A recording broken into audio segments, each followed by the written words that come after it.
ભરૂચ જિલ્લાના ઝઘડા તાલુકામાં આવેલા રાજપાડી ગામે છેલ્લા ઘણા સમયથી બિસ્માર રસ્તાની સમસ્યાનો સામનો કરી રહેલા સ્થાનિકોએ રસ્તા રોકો આંદોલન શરૂ કરી વાહન વ્યવહાર થંભાવી દીધો હતો, જેના કારણે હાઈવે પર લાંબુ ટ્રાફિક જામ સર્જાયો હતો. જો કે અધિકારીઓની ખાતરી બાદ આંદોલન સમેટાયું હતું.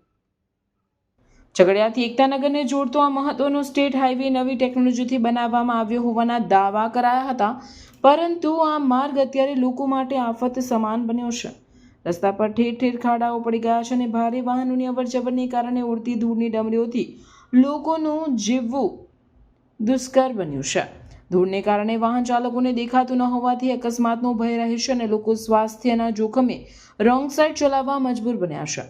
ગ્રામજનોના જણાવ્યા અનુસાર આ માર્ગ મુદ્દે તંત્રને અનેકવાર રજૂઆતો કરવામાં આવી છતાં પરિણામ શૂન્ય રહ્યું છે. અંતે કંટાળેલા લોકોએ રસ્તા પર ઉતરીને વિરોધ પ્રદર્શન કર્યું હતું. આંદોલનની જાણ થતાં જ રાજપાડી પોલીસનો કાફલો ઘટનાસ્થળે દોડી ગયો હતો અને લોકોને સમજાવી ટ્રાફિક હળવો કરવાની કામગીરી હાથ ધરી હતી. આ દરમિયાન કેટલાક આગેવાનો દ્વારા સંબંધિત અધિકારીઓને ટેલિફોનિક રજૂઆત કરવામાં આવી હતી. રજૂઆત બાદ અધિકારીઓએ તાત્કાલિક અસરથી માર્ગ પર પાણીનો છંટકાવ શરૂ કરવામાં આવશે તેમ ટૂંક સમયમાં ડામર લેયરની કામગીરી હાથ ધરવાની બાંહેધરી આપતા સ્થાનિકોએ રસ્તો ખુલ્લો મૂકી આંદોલન સમેટ્યું હતું, પણ સાથે સાથે ચેતવણી આપી હતી કે વચન મુજબ કામગીરી નહીં થાય તો ફરી ઉગ્ર આંદોલન કરવામાં આવશે. ભરૂચ જિલ્લાના ઝઘડિયા તાલુકામાં પસાર થતો સરદાર પ્રતિમાને જોડતો માર્ગ અત્યંત દયનીય બન્યો છે, ધૂળિયો બન્યો છે. તો રાજપાડીના કેટલાક સોસાયટીના ગ્રામજનો રસ્તા પર ઉતરી રસ્તા રોકો આંદોલન કરી રહ્યા છે. તો આપણે તેમને પૂછ્યું, ખાસ તમારી સમસ્યા શું છે? ભાઈ, અમારી સમસ્યા એવી છે કે ભાઈ પહેલા તો અમે રાજ્ય સરકારનો આભાર વ્યક્ત કરીએ છીએ કે ભાઈ 6 લેનનું નોટિફિકેશન આપી દીધું છે અને આ 4 લેન પર પણ ડબલ પેચનું એ લોકોએ મંજૂરી આપી દીધી છે અને કોન્ટ્રાક્ટ પણ એલોટ કરી દીધો છે. પણ છેલ્લા 5 મહિનાથી આ ધૂળ એટલી બધી ઉડે છે અને જ્યારનો આ ગ્રીન રોડ બનાવ્યો છે ત્યારથી આ સિમેન્ટ એટલી બધી ઉડે છે કે આજુબાજુના વિસ્તારના જે રહીશો છે એ લોકોને શરદી અને ખાંસીની ખૂબ પુષ્કળ તકલીફો થઈ ગઈ છે અને અમુક તો ટીબીના પણ કેસ નોંધાવા માંડ્યા છે. તો આને આ રસ્તા પર દિવસે તો ઠીક છે પણ રાત્રે તો કોઈને દેખાતું જ નથી, એટલી બધી ધૂળ ઉડે છે. તો એનું તાકીદે એનું નિરાકરણ લાવવામાં આવે, એનું પેચવર્ક કરવામાં આવે. જ્યાં રહેણાંક વિસ્તાર છે ત્યાં ઓલરેડી પેચવર્ક થઈ જાય તો અમને કોઈ તકલીફ છે નહીં અને જ્યાં જ્યાં પાણી છાંટવા જેવું છે ત્યાં પાણી પણ છંટકાવ કરવામાં આવે. વારંવાર પીડબ્લ્યુડીના અધિકારીઓને, સુપરવાઇઝરને, એસઓ ને, ડીઈ ને અને એસએસઓ ને જાણ કરી છે, છતાં એક જ દિવસ ટેન્કર મોકલું છે, ત્યાર પછી ટેન્કર એ લોકોએ મોકલું નથી પાણી છાંટવા. અમે કીધું કે તમે પાણી છાંટો, બરાબર. આ મજબૂરીમાં અમારે રસ્તા પર ઉતરવું પડ્યું છે, બરાબર. પાણી છાંટવાથી હવે કોઈ થવાનું નથી, કારણ કે એકવાર પાણી છાંટીને જશે આખો દિવસ દૂર ઉડવાની છે. એકવાર રહેણાંક વિસ્તાર જે છે રાજપાડીના એરિયાનો ત્યાં એ લોકો પેચવર્ક કરી દેશે તો અમને કોઈ વાંધો નથી. તો આપણે જાણો કે સ્વાસ્થ્ય પર બી અસર પડી રહી છે અને પેચવર્ક કરવાની, પાણી છાંટવાની માંગ ગ્રામજનો કરે છે. આપણી સાથે કેટલીક મહિલાઓ છે, એમને પૂછવાનો પ્રયાસ કરીશું કે તેમનું શું કેવું છે. કેટલીક મહિલાઓ છે, તેમને પૂછવાનો પ્રયાસ. શું કહેશો તમે રસ્તા વિશે?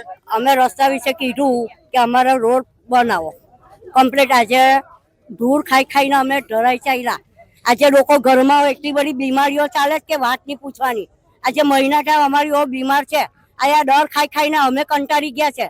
બીજું કશું જોઈતું નથી. જો તો ટોલા ઓછા કરી દો કાં તો રસ્તો સારો બનાવો અમારે, બીજું કઈ જોઈતું નથી. રસ્તો કોઈ પણ હિસાબે આજે અમારે બનાવવાનો છે. હવે રસ્તો નહીં બને તો કેમ? રસ્તો ના બને તો અમારે ટોલે અમે નહીં જવા દઈએ, અમે કશું નહીં જવા દઈએ. અહીંયા સઢામાં બધું બંધ કરાવી દઉં. હું તો રસ્તા પર હુઈ જવા, બોલો ને. હું તો સિનિયર સિટીઝન છું. મારે જવા મારા વીમા પકડે, મારા છોકરાઓ ખાય શાંતિથી.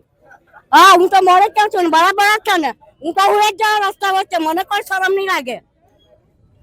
તમારા હટ થઈ ગઈ કેટલો એ કર્યો છો. રોડ આજે કેવો બનાવ્યો. આજે તમારે બોલવું જોઈએ કે આવો રોડ બનાવ. જે કોન્ટ્રાક્ટર બનાવો ઉભો રહેતો હોય તમે ગજવા જેટલા ભરો. લોકોનું વિચારવાનું નહીં. તમે ભરો પણ કેટલા ગજવા ભરો. આજે કહું 1-2 કરોડ રૂપિયા આપે સરકાર પૈસા આપે છે પણ કામ નથી થતું. નથી થતું ને કામ. સરકાર જોવા આવે, કોઈ નરેન્દ્ર મોદી જોવા આવે, કોણ જોવા આવે? બતાવો ચાલો, કોણ ઉભું રહીને કામ કરાવે? આજે એક પાણી છાંટવાનું અહીંયા રોડ પર ગયું, પાણી પણ નથી છાંટતા. પાણી નહીં, રોડ જ બનાવવાનો છે. પાણી છાંટવાની કોઈ જવાબદારી નહીં લેતું, એટલે રોડ જ બનાવવાનો છે. રોડ બનાવે તો જ અમે અહીંથી હટીશું, નહીં તો નહીં હટીએ. તમે કઈ સોસાયટીના છો? અલકાપુરી સોસાયટી. તમે શું કહેશો? અમે ચંદ્રકાંત એન્કલેમ જ રહીએ છીએ અને અમારે બહુ ડસ્ટ ઉડે છે. અમારા છોકરાને બહાર નથી કાઢી શકતા, દરવાજા ખુલ્લા રાખી શકતા નથી. અમે કશું નહીં. અને છોકરાનું બાળપણ અમારે છીનવાઈ જાય છે, કેમ કે રમવા બહાર નીકળી જ શકતા નથી, આટલી ડસ્ટ ઉડે છે ને એના લીધે. અને શરદી ખાંસી મટતી જ નથી છોકરાઓને કે મોટાને, કોઈને પણ. શું માંગ છે તમારી માંગ શું છે? અમારે માંગ એટલી જ છે કે રોડ સારો બનાવો, કેમ કે હમણાં થોડા ટાઈમ પહેલા જ બનાવ્યો તો ચાઇનીઝ ટેકનોલોજીથી, પણ રોડમાં કશું રહ્યું નથી. એટલે રોડ બનાવો ત્યાં સુધી, જ્યાં સુધી રોડ નહીં બને ત્યાં સુધી અમે દરરોજ અહીંયા આવીને ટ્રાફિક જામ કરશું. આપ જોઈ રહ્યા છો કેટલીક મહિલાઓ રોષે ભરાઈને રોડ બનાવવાની માંગ કરી રહી છે અને આધુનિક ટેકનોલોજીનો જે રોડ છે તે ક્યાંક ને ક્યાંક ઠપ થઈ જતો હોય તેવું નજરે પડે છે. આપણે બીજા કેટલાક લોકો છે એમને પૂછવાનો પ્રયાસ કરીશું. આપ શું કહેશો રસ્તા વિશે? બસ અમારો તો એક જ માગણી છે કે કોઈ પણ હિસાબે આ જે આ કેમિકલનો જે રોડ બનાવેલો છે એ આખો ઉપરનો લેયર આખું જ ખલાસ થઈ ગયું છે ને એને લીધે ડસ્ટિંગ ખૂબ જ થાય છે. અને કેમિકલ વાળી ડસ્ટિંગ અને સિમેન્ટ આ બધું ઉડે છે ને લોકોના સ્વાસ્થ્ય સાથે આ ચેડા થઈ રહ્યા છે. તો કોઈ પણ હિસાબે આની ઉપર ડામરનો લેયર નાખી દે અને જ્યાં સુધી આ લેયરનું કામ ના ચાલુ થાય ત્યાં સુધી એવરીડે દિવસમાં 3 વખત ટેન્કર ફેરવવામાં આવે એવી અમારી લોક માગણી છે અને એના માટે જ અમે આંદોલન કરી રહ્યા છે. જો આ રોડ નહીં બને તો તમે આગળ શું કરશો? જો રોડ તો મંજૂર, સરકાર કહે છે કે ભાઈ 6 ટ્રેક રોડ મંજૂર થઈ ગયો છે, પરંતુ એને બી સમય આવે. કારણ કે આપણે જોયું છે ગોવાલીવાળો રસ્તો કેટલા 3-4 વર્ષ થયા હજુ બની શક્યો નથી. તો અમારે એવું જ કેવું છે કે ધૂળ ઉડતી બંધ કરો, આની પર એક લેયર ડામરનું મારો અને 2 બમ્પ મૂકવાની જરૂર છે. ખાસ તાકીદે બમ્પ મૂકવાની જરૂર છે. અધિકારીઓ, મેં તો કહું કે એટલી બધી વખત રજૂઆત કરી છે, અધિકારીઓ અમને બાંહેધરી દરરોજ આપે છે કે અમે દરરોજ ટેન્કરથી પાણી છાંટીશું.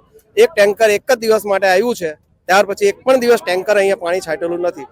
અમારા ઘરોની અંદર તમે જોઈ શકો છો તો એટલી બધી ધૂળ છે અને કેમિકલ વાળી ધૂળ, ટીબીના બીમારી, આ બધી બીમારીઓથી શું કરવાનું? અમારે પછી કઈ રીતે રહેવું?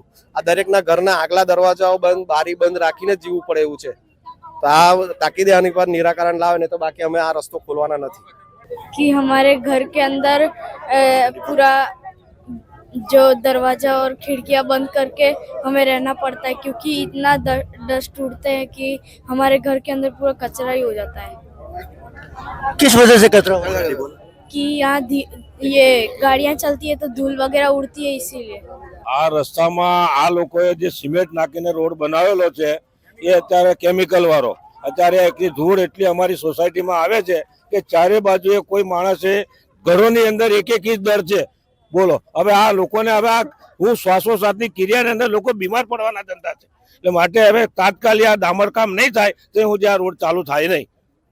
લોકો રસ્તા પર ઉતરીને ડામરકામ ને રોડ બનાવવાની માંગ કરી રહ્યા છે. આપ મારી પાસે જોઈ શકો છો વાહનો લાંબી કતારો લાગી છે અને કેટલાક વાહન ચાલકો તંત્રના નિષ્કાળજીના અભાવે રસ્તા પર ઉતર્યા છે અને વાહન ચાલકો લાંબી કતારો લાગી છે. અને સોસાયટીના રહીશોની એક જ માંગ છે કે જલ્દી રોડ બનાવવામાં જોવું રહ્યું. અહેવાલ પ્રસિદ્ધ થયા બાદ તંત્ર કેટલું હરકતમાં આવી રસ્તાનું કામ કરે છે કે કેમ તે જોવું રહ્યું.